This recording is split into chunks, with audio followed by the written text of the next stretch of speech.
Chama-se Manuel Sobrinho Simões, mas também podia chamar-se o patologista genial. Especialista mundial em cancro da tiroide, inventor do Ipatimub, o portuense Sobrinho Simões pratica diariamente a excelência na universidade, na medicina, na ciência. Com gênio, invenção, descoberta, estudo e trabalho infinitos. E tem tantos prémios que eu não consegui contá-los. Em resumo, melhor é difícil.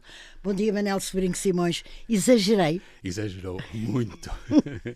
Não faz mal. Eu sei. Mas é eu assim, assumo a responsabilidade. Porque eu disse logo.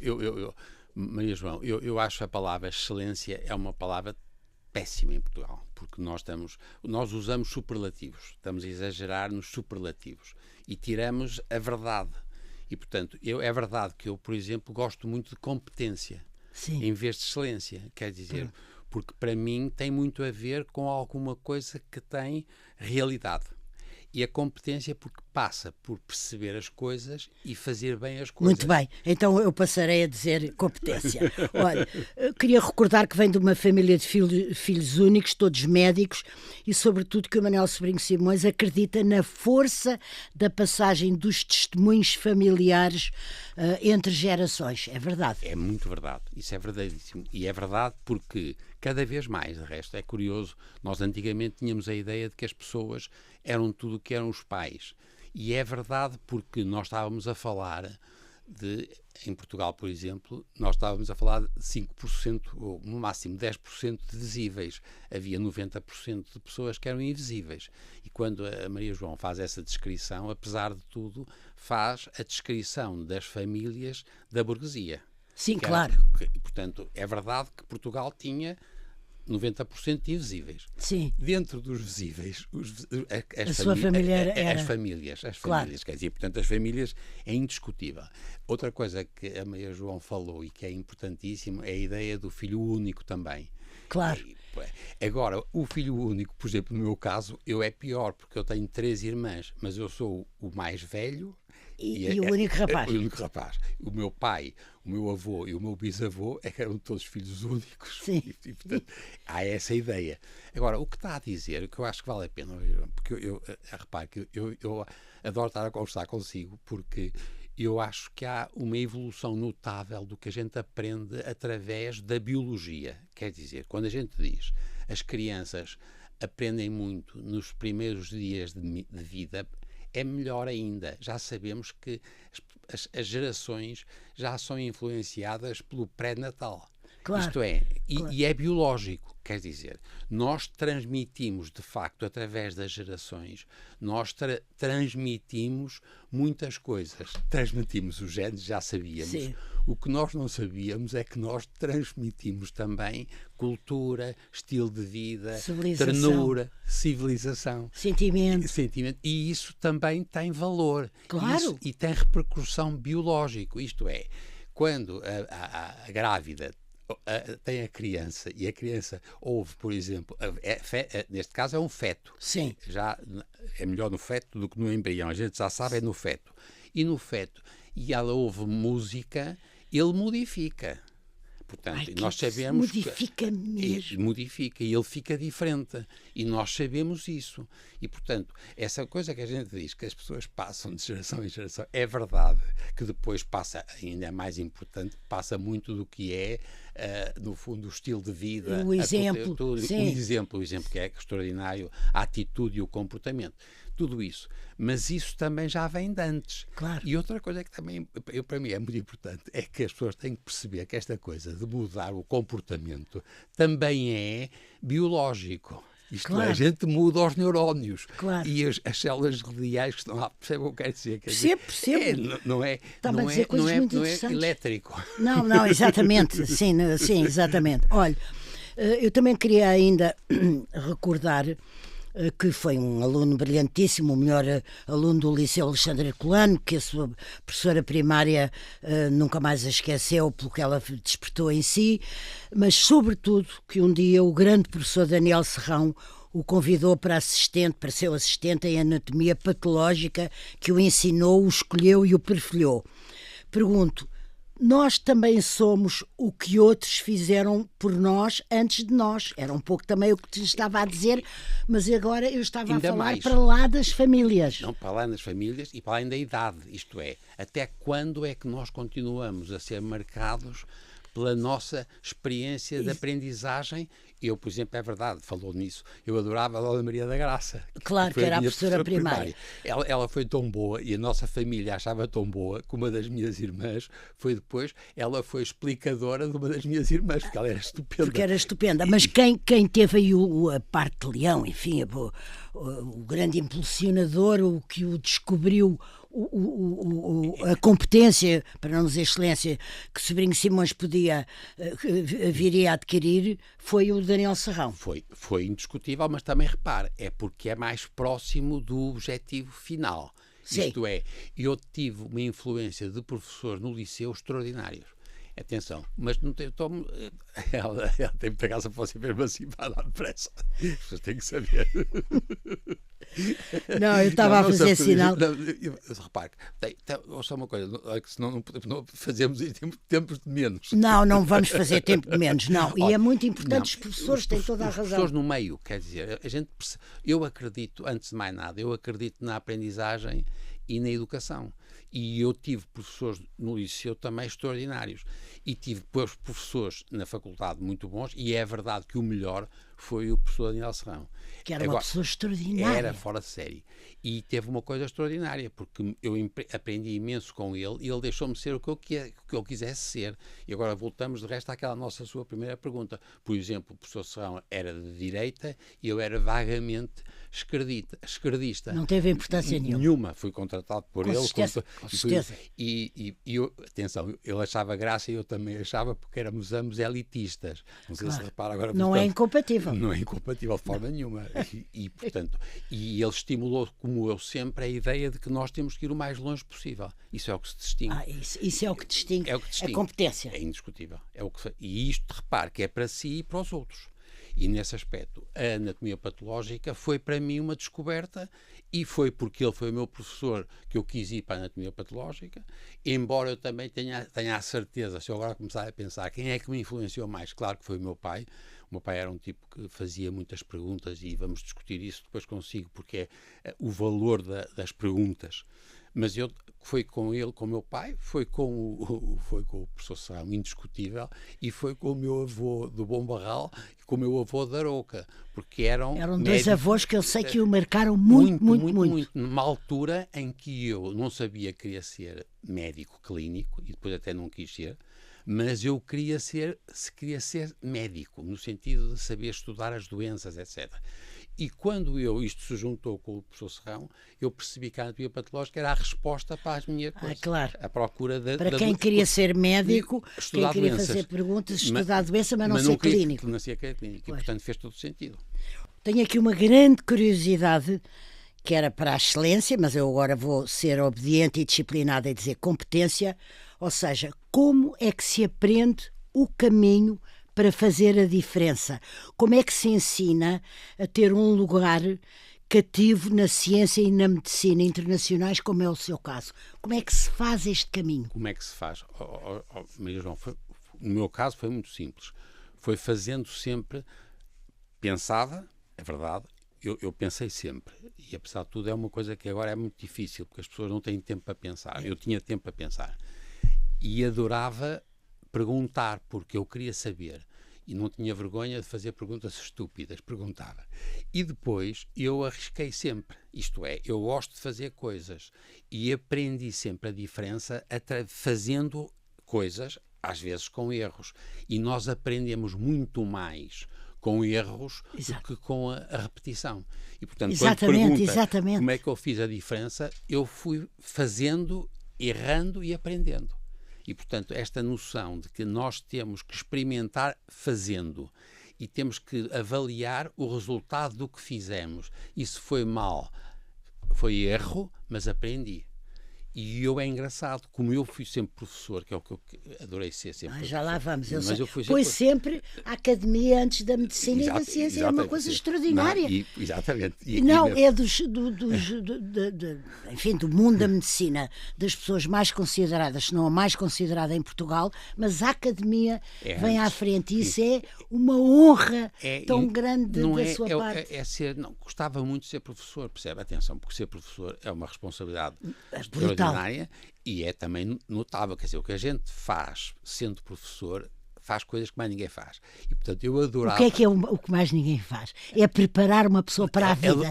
Exatamente. É levá-la pela mão. Não, é deixar que o outro vá mais longe que nós. Está a ver? Que é muito engraçado, quer dizer. E isto é extraordinário. E é verdade que só se faz isto se a gente arriscar. Exatamente. E, portanto, a nossa cultura é uma cultura muito conservadora. Agora não estou a dizer do ponto de vista político ou partidário. Não. É conservadora. E às vezes instalada. Instalada. E nós temos que arriscar. E, portanto, voltamos à mesma coisa. Eu, que adorava fazer experiências, eu usei e fazia com os alunos, e tive sempre alunos de muitas idades, porque tinha alunos que eram alunos de medicina, mas depois os internos da anatomia patológica, os que estavam a aprender a anatomia patológica. E eu adorava também fazer isso com eles. E, portanto, eu fiz a diferença fazendo, no fundo, ajudando a fazer gerações de patologistas, médicos primeiro e depois patologistas. Isso fiz a diferença. Exatamente, muito bem. Eu gostaria que elegesse mesmo, de forma, infelizmente, um pouco breve, aquilo que o Manel Sobrinho Simões considera os seus maiores ex-libris. Vou dar um exemplo. Quando se diz IPATIMUP ou IC3, IS3, é como dizer o seu nome. E quando se diz câncer da tiroide, tem que se acrescentar que em 2015 o Manuel recebeu um prémio inglês ao ser considerado o mais influente patologista do mundo nesse ano. Eu até estou quase a tremer a dizer isto, porque isto foi verdade. Foi, em 2015. Do mundo. Foi do mundo. Mas repare, mais influente, não foi o melhor. Não, mas influente pode ser até mais importante. Não, voltamos à mesma coisa. Agora os ex-libris. É verdade o que diz, não se identifica comigo. É engraçado que em Portugal nós temos muita tendência para personalizar as instituições. Não é verdade? Ou por outra, infelizmente é verdade, e é por isso que a maior parte das instituições desaparecem quando as pessoas desaparecem. No nosso caso não vai acontecer, vai ver que o IPATIMUP e o I3S vai ser porque a gente fez uma instituição, quer dizer, no sentido... Sólida, profunda, claro. E fizemos, repare, que é impressionante, que o número de pessoas que nos ajudaram imenso desde o princípio. Atenção, desde logo também para criar condições, que foi o Mariano Gago e o Alberto Amaral. Exato. Ele era o ministro... Quando estavam no governo, exatamente, criaram essas condições. E o Alberto Amaral foi o melhor reitor do Porto que nós tivemos e deixou fazer e estimulou que fizéssemos. E nós fizemos o IPATIMUP e é verdade, como uma instituição. Se eu tiver que pensar, a coisa que eu tenho mais orgulho é de facto que fizemos o IPATIMUP e continua de grande sucesso. Vamos só dizer Instituto de Patologia e Imunologia Molecular da Universidade do Porto. Patologia e Imunologia Molecular da Universidade do Porto. A outra coisa que disse, e que também tem muita graça, é porque é que eu fui considerado o mais influente em 2015. Porque eu tive sempre a mania de ligar à Europa, porque Portugal era muito periférico. E, portanto, nós apoiámos muito sempre, no fundo, a Sociedade Europeia de Patologia. E nós fizemos, em 91, a Escola Europeia de Patologia, que fizemos em Turim, repare, no tempo de Turim. Estou a dizer, que interessante. Em 91. Tem graça porque ele chamava-se Bussolati. Chamava-se? Gianni Bussolati. Sim. E o diretor enganava-se e chamava-lhe Gianni Bussolini. Que era Meu Deus. Em Turim. Que é uma coisa freudiana. Sim, freudiana, absolutamente. Mas então, nós fizemos isso e ainda existe hoje. E eu, por exemplo, passei a minha vida a fazer escolas nos diferentes países da Europa de Leste. Nós fizemos lá embriões de escolas de patologia lá. E, portanto, eu passei a vida na República Checa, na Hungria, na Polónia. Estamos a falar de que anos? entre 91 e 2010. Durante pronto, 20 está anos. bem, eu 91 sim, mas até onde? Sim, Até 2010, 2010. durante 20 anos. Tanto assim, repare que tive uma coisa muito chata, porque nós, quando começámos a fazer isto na Europa de Leste, eram muito pior que nós. E, infelizmente, eles estão todos a passar por nós. Nesta altura, o único que é pior que nós é a Bulgária. Eu sei. Se tivermos tempo, falamos disso. Até a Roménia já está melhor que nós. Eu sei.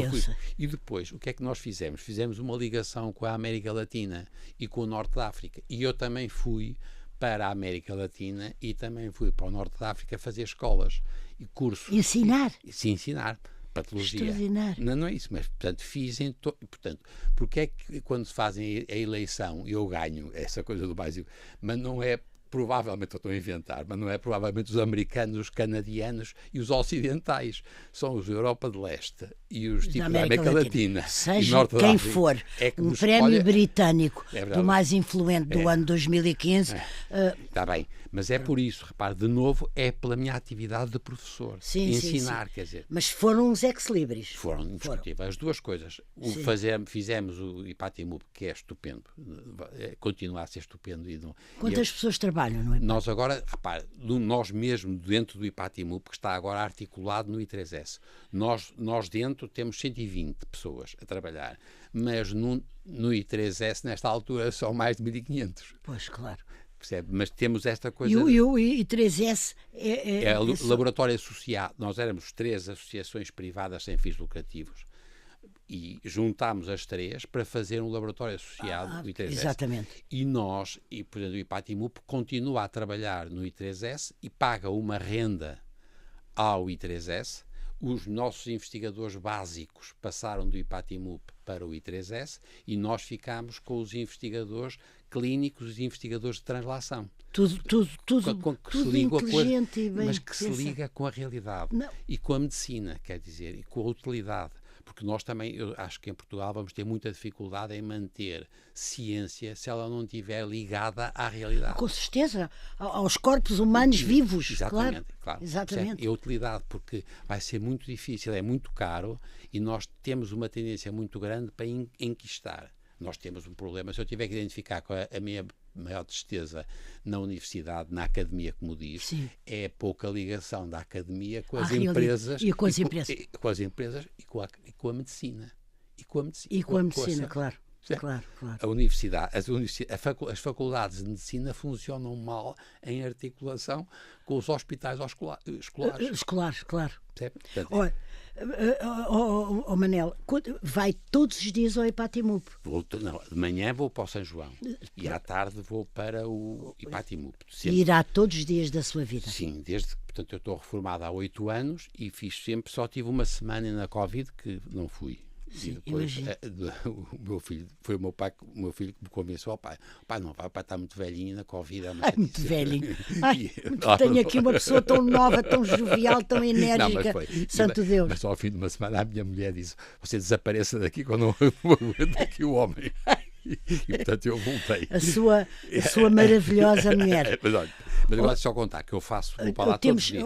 Manel, vou-lhe só pedir para me contar a seguir. Temos que fazer aqui uma pequena pausa, mas voltamos já a seguir.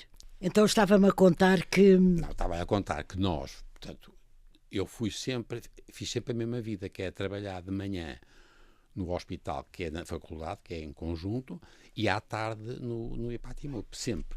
E a minha secretária, que trabalha comigo há 43 anos, ela também trabalha de manhã comigo no hospital e à tarde no IPATIMUP. E eu mantive a minha vida exatamente na mesma. Claro que porque é que eu perdi? Perdi as aulas aos alunos, que eu tenho muita pena, porque eu adorava dar aulas aos alunos, de medicina mesmo. Só dou uma aula extraordinária uma vez por ano. Mas continuei a fazer o ensino dos internos. Portanto, as pessoas que estão lá comigo a aprender anatomia patológica. E, portanto, de manhã, no São João, faço isso. E faço, por exemplo, como eu sou especialista de cancro da tiroide, quando se faz as altas de todos os doentes que têm diagnósticos de cancro da tiroide ou patologia da tiroide, eu entro com o grupo de endocrinologistas, cirurgiões, etc., que fazem as altas. E, portanto, eu mantive uma atividade exatamente normal. E depois vou de manhã faço isto, à hora do almoço como uma sanduíche e vou para... Uma sanduíche. Sim, ou então, se tiver convidados, almoçamos na Ordem dos Médicos, que fica na passagem. Olha, eu fui uma dessas privilegiadas convidadas há dias. Até chamam a cantina do Sobrinho Simões. Pois é natural que chamem, é natural. Não é isso, mas fiz sempre isso, repare. Atenção, que mudou a minha vida, porque eu estou com esta coisa toda, mas é verdade que eu tinha eu vivia muito de consultas de casos difíceis de todo o mundo. Consultas? Sou de cancro da tiroide. Sim. Benigno ou maligno. Sim. Mas a hipótese se fosse cancro. E eu fazia 250 a 300 casos de todo o mundo, de graça, mas que me davam para fazer muita investigação. Mas 200 ou 300 por ano. Por ano, sim. Portanto, o que dá 50, porque, repare, são 52 semanas, sim. E nós fazíamos 5, um caso por dia, em média. Sim. Naqueles 365, mas depois eu atualmente, isto é que tem graça da velhice, provavelmente as pessoas pensam que eu já morri, e eu passei agora dos 250 a 300, agora já só faço 50 a 100, e portanto eu passei a ter menos trabalho no IPATIMUP para fazer, passei a fazer agora mais atividades de ligação à sociedade. Sim. Olha o que estamos aqui a fazer, é conversar. Já lá vamos, mas disse aí uma palavra que tão deslocada a seu propósito, eu sei que disse também com uma certa ironia, a velhice. O Manel não tem absolutamente nada a ver com velhice, nem olhando para si fisicamente, nem a velocidade do seu raciocínio, a sua memória, a sua inteligência na conversa. Isto não são elogios assim de borla, é o que eu acho. Não pode dizer a palavra velhice a seus pais. Não sei, pode dizer idade, se quiser, mas... Não, mas é velhice, percebe? Mas sente-a? Sinto, claro. A mobilidade, por exemplo, é uma... Eu passo, por exemplo, eu continuo, eu também tive um AVC e, portanto, exatamente, não vou falar nisso, e tenho nem um problema quero, da linguagem e, por exemplo, eu continuo a fazer palavras cruzadas. Repare que eu continuo a fazer todos os dias palavras cruzadas. Eu treinei. De resto, a minha mulher irrita-se porque eu às vezes levo as palavras cruzadas quando eu vou dormir às 2 da manhã e levo a esferográfica, ela sem esferográfica. Porque repare, porquê? Porque Maria João está a dizer uma coisa que é verdade. A palavra velhice é uma descrição. A longevidade descreve uma coisa que tem anos, é cronológico. Eu tenho 78 anos e tenho. Depois é verdade que a longevidade biológica ou metabólica varia muito de pessoa para pessoa. E é verdade que há pessoas que tiveram a pouca sorte de envelhecer muito rapidamente o rim, ou o coração, ou o cérebro, e há outros que se aguentam melhor. Então... E portanto, isso agora... Manel aguenta-se muito melhor. Sim. Olha... Há dias disse-me que no tal almoço na Ordem dos Médicos, que eu tive o privilégio de ter sido convidada por si lá no Porto, que, ou li, eu já não me lembro, que um patologista não tem glamour, que está nos bastidores. Mas com ou sem glamour, não há diagnóstico sem o patologista. Não, é verdade. Mas se calhar eu devo ter explicado mal. É verdade que durante muitos anos o patologista era o tipo que fazia autópsias. As autópsias, de resto, não era por acaso que a anatomia patológica era sempre no primeiro piso e o subsolo, sim, que era onde nós fazíamos as autópsias. E repare que era uma coisa muito importante porque eram autópsias, isto é, era assim que a gente aprendia como é que a gente era. Sim, portanto, como é que a gente era, sim. Como é que a gente, é a autópsia, não é uma necrópsia, não, é a autópsia. Sim. E nós agora não, como diz, é verdade que nós tínhamos essa ideia que éramos os tipos que sabíamos tudo, mas é tarde demais, que a graça que toda a gente diz, sempre patologista sabe sempre tudo, mas é tarde demais. Tarde demais, claro. Nós não. Nós agora, eu já faço muitas coisas que são, por exemplo, durante o ato cirúrgico, e nós vamos... exatamente, durante uma que se chama uma operação, uma cirurgia, sim. O intraoperatório, que nós chamamos de extemporâneo, mas é intraoperatório. Nós fazemos agora imensa citologia, portanto, são pessoas em que são os patologistas, quando têm um nódulo no pulmão ou na tiroide, fazem uma biópsia. E aí já é um médico ativo, já tem uma ligação muito grande. E, por outro lado ainda, agora passamos a ter muitas alterações genéticas que são muito importantes para o tratamento. E nós também somos nós que passamos a ter a importância daquilo que está a dizer. É que antigamente, na tal tempo que era pouco importante, porque a autópsia tínhamos um nome, o diagnóstico, tínhamos um nome. Agora as pessoas querem que a gente diga qual é o prognóstico e qual é a seleção terapêutica. E, portanto, Portanto, uma evolução científica extraordinária. E somos nós que, apesar de tudo, continuamos a fazer o ensino aos médicos. E, portanto, do ponto de vista agora da importância social da patologia, ela cresceu imenso. Não tem tido repercussão económica, porque continua o cirurgião, ou o gastroenterologista, ou o dermatologista, é muito mais importante do ponto de vista social e ganha muito melhor. Pois, claro. Percebe? A limitação agora, a nossa única limitação, é que nós ganhamos pouco para o trabalhão que temos. Não, o trabalhão que tem, o trabalhão e a responsabilidade. Era isso que eu ia dizer. A responsabilidade assim, de afirmar um diagnóstico. Exatamente. De dizer é A ou B. Exatamente. E como é que... Não, e dizer o que é que vai acontecer, provavelmente, e como é que eu trataria. Claro, e nós claro. hoje em dia podemos selecionar a terapêutica. Claro. Quantas horas trabalha por dia? Antigamente trabalhava das 8h30 às 8h30, sempre. Da manhã. 12 horas. Sim, 12 horas. Sempre. E, portanto, eu comia a tal sanduíche. Agora é muito engraçado. Eu agora continuo a começar às 8h15, 8h30.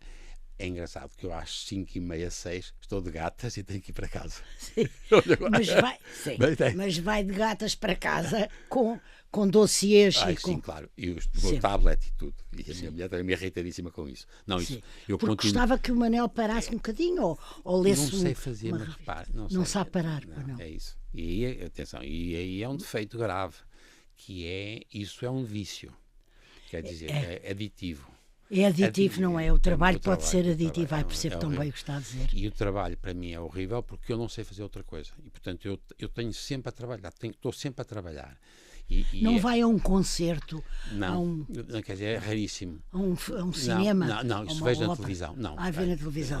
Vê séries na televisão, por exemplo? Claro, permanentemente, até altas horas. Sim. Não adoro cinema. Então dorme pouco? Muito pouco, mas adoro ler. É verdade, mas só que eu, por exemplo, agora não consigo ler romances porque eu já sou muito grandes e tenho duas coisas, mas esqueço-me das personagens. Ai, não parece que se esqueça de nada. Sim. E outra coisa que também é muito chato e que o romance para mim também é mortal. Primeiro, esqueço-me e depois, para mim, eu leio agora muito mais devagar. Não sei se sente isso, mas eu sinto. Eu antigamente lia aquela coisa que dizia em diagonal, mas eu lia e percebia. E agora lê mais devagarinho. Muito mais devagar. Mas também teve. Não tenho dúvida, mas quer dizer, mas isso também tem a ver com as alterações cognitivas. E, portanto, nós perdemos eficiência. Não tenho dúvida. Não, com certeza. Não, porque senão não éramos humanos, quer dizer. Não, e não tínhamos envelhecido. Não tinha, é isso mesmo que eu queria dizer. Está bem, mas portanto, só para dizer que eu levo esse trabalho para casa e faço essas coisas todas em casa, porque adoro fazer.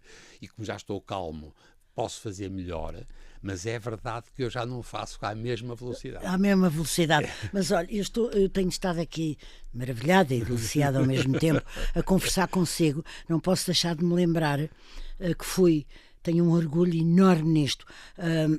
A primeira pessoa que o entrevistou publicamente, há muitos anos, ainda a SIC era em Carnaxide e não havia SIC Notícias. Mas estamos a falar de idade, de envelhecimento, do passar do tempo. Estou a falar com a mesma... Como é que é de explicar? A mesma fluidez. Sim. Eu assumo. Não é... Olha, também me disse... já agora fica a saber que eu adorei essa sua entrevista. Gostou? Porque eu adoro ser entrevistado para perceber. Percebe? É porque nós só conversamos, é que a gente... Sim. E pensar. Pois não é de maneira nenhuma por vaidade ou por se pôr em relevo. Não, é que a gente tem o outro tipo que está a pensar também. Pois claro. E pergunta. Claro. E eu adoro isso. Mas é o valor da pergunta, que há pouco falávamos disso. E de resto, eu agora posso dizer que você apertou-me com o elitismo e tinha sido o João Lobo Antunes que tinha-lhe dito assim: pergunta ao Manel o elitismo, porque ele é um exagerado no elitismo. Não, mas deixa-me só eu recordar, nós éramos ambos muito amigos e admiradores do professor João Lobo Antunes e com quem eu me aconselhei para a entrevista consigo. Ele disse: vais falar do elitismo, não te esqueças de falar do elitismo. E falou. Exatamente, e falei. Não, porque nós temos esse problema. E agora criámos esta coisa, meritocracia, como se fosse, mas é tudo muito métrica, é tudo muito funcionário, é tudo muito burocrático. Não, o problema do elitismo, de facto, é a gente sentir que os outros vão mais longe que nós. Quer dizer, o elitismo é, no fundo, puxar para cima.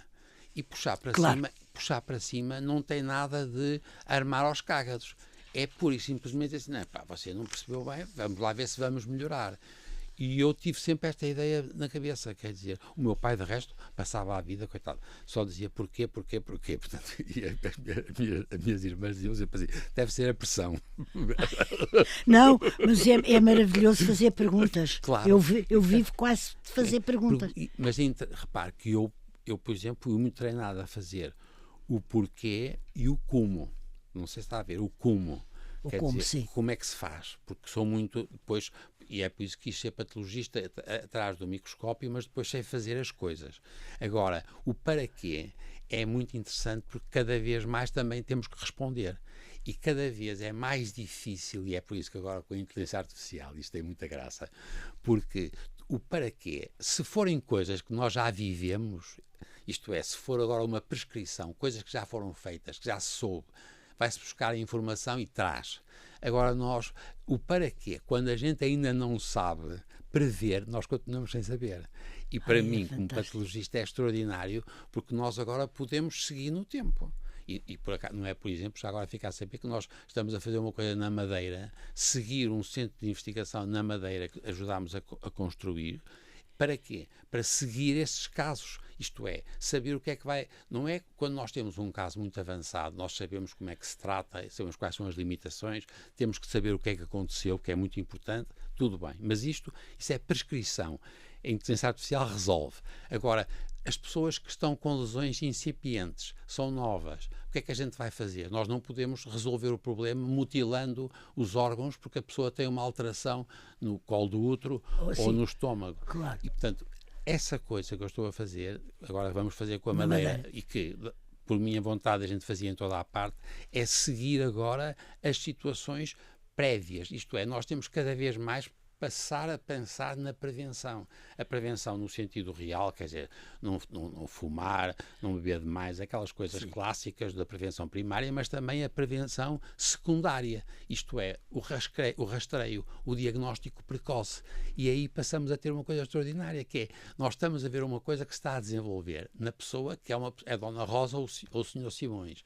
O que é que lhe vai acontecer? Está a ver a importância disto? E isto a patologia vai fazer, porque os tecidos são nossos. Claro. E, portanto, é por isso, de resto, que a gente pode decidir quais são os que devem fazer ou não terapias ou imunitárias. Claro. Isso é o que nós vamos fazer. E isto é único. E está a fazer na Madeira, já fez no continente, Sim. Está a fazer na Madeira a convite, evidentemente. Não foi. Fizemos uma associação entre o IPATIMUP, a região da Madeira e a Universidade da Madeira. E fizemos o Centro Internacional de Investigação em Cancro. E outra coisa, de resto, uma das vezes quando foi lá quando estava com o Sim, exatamente, quando ia entrevistar o presidente do governo da Madeira, o Dr. Miguel Albuquerque. Foram 10 empresários que nos deram, porque nós temos conseguido arranjar filantropia. Mas fora do Porto, onde é que há uma coisa igual a essa que vai nascer na Madeira, ou que já nasceu? Não sei. Não sabe. Não sei. Sei que a Champalimau tem uma capacidade muito grande. Não, claro. Mas é muito para tratar. O que nós estamos a fazer é o estudo o antes. Claro. É o antes. Temos as o pessoas, antes é importantíssimo. Claro, mas dá poucos votos e pouco dinheiro. Não é? Mas devia ser o contrário. Eu sei, tal e qual. Eu sei, mas não o que dá votos e dinheiro é a doença. Não é saúde. Que horror o que me está a dizer, claro. Não, eu percebo. Olhe, não tenho muito tempo, mas apesar de tudo não posso deixar de lhe fazer esta pergunta. O que é que foi mais difícil obter de Portugal na sua caminhada? Como é que o país lhe ia respondendo àquilo que era preciso que a ciência e a medicina fizessem? Olha, Portugal tem sido estupendo e foi estupendo até à passagem do século. Nós tivemos, o 25 de Abril foi uma situação excepcional. Sim. E a partir dali as coisas melhoraram extraordinariamente até 98, 99, 2000, 2001. Parou. Mas parou porquê? Não sei, mas parou. Isto é, parou o empenho, não sei, o apoio? Que é a ciência, tudo. Se reparar, se for ver a evolução da sociedade portuguesa, quando me diz qual é o nosso problema hoje, sim, é a passagem. Nós tínhamos uma coisa de crescimento contínuo e muitíssimo bom. Repare, em tudo, até na educação, e nós paramos. E, portanto, para mim, é o grande problema. Porque nós estamos a ter dois problemas que são horríveis. Um é a desigualdade, que tendo parado o desenvolvimento da ciência, da educação, da medicina, da saúde, isto continua a crescer com o aumento da desigualdade, que é horrível. É horrível, é horrível. Portanto, é uma chaga e uma vergonha. Pois é, e portanto, porque é que a gente não vive, não resolve aí? E porque é que, repare, agora a minha opinião é a seguinte: nós, apesar de tudo, nós, do ponto de vista intelectualmente e individualmente, somos inteligentíssimos. Temos muita gente muito boa. Por razões que são culturais e que são... Sim. E, portanto, depois nós somos muito maus a colaborar, a planificar, a fazer instituições. Não conseguimos. E isto é mortal, percebe? Porque nós precisávamos de colaborar mais. Porque é que, repara, o que se passa em Portugal nesta altura, as inovações tecnológicas e farmacológicas em Portugal, mesmo em Portugal, são fora de série. As inovações tecnológicas e farmacológicas. As inovações sociais. C'est fini. Não existe. Já reparou? Porque é que nós não temos, por exemplo, a psicologia individual é estupenda, a psicologia social não é boa. Percebe o que quer dizer? Nós, como sociedade... Mas o que é que aconteceu? Nós não temos comunidade. Nós não fazemos comunidade. Não temos esse sentido. Não temos. Ou essa necessidade. Não, temos uma coisa individual, onde somos muitíssimo bons, mas nós não colaboramos com os outros. E nós acreditamos que a solução vai passar, se eu for muito bom, não é. Não é verdade.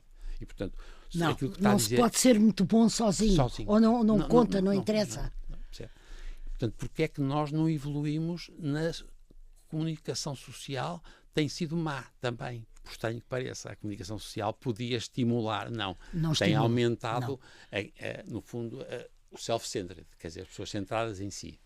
E, portanto, nós temos um problema em Portugal. A ausência de inovações sociais e a ausência de sentido da comunidade. E agora, cada vez mais, também o valor das profissões.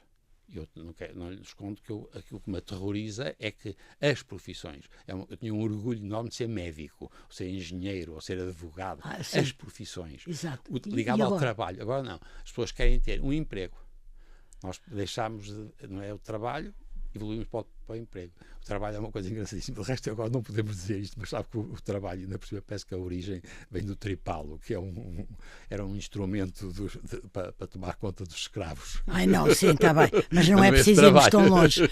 Ficou claríssimo aquilo que... É o labor. É mais labor no latim. Olha, para acabarmos, tenho uma pergunta que sempre foi uma curiosidade minha. Quando, à sexta-feira à tarde, o Manel Severino Simões e a Gu, sua mulher, sua formidável mulher e também médica, vão do Porto para a vossa casa de Vila Praia de Âncora, o Manel entra no paraíso ou leva também aí relatórios para estudar no fim de semana? Levo. Não fica com os amigos à conversa? Não. Tem lá um grupo, o vosso grupo de amigos? Não. Fazemos isso, temos até um grupo muito engraçado, o grupo dos amigos da rede de bibliotecas de Caminha. Sim. E fazemos uma vez por mês, e juntamos à hora do almoço e é simpaticíssimo. Mas o resto do tempo eu estou, de facto, a fazer o mesmo.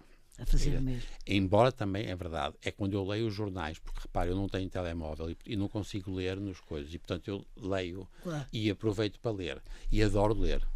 E adora ler e adora estar ali dentro do Atlântico de Vila Praia de Âncora e aquele cheirinho a maresia. Manel Severino Simões, gostava que acreditasse que eu não tenho palavras para lhe agradecer ter vindo do Porto para conversar comigo. Muito e muito obrigada e muitos parabéns. Não, muito obrigado, e adorei vir. Muito obrigada.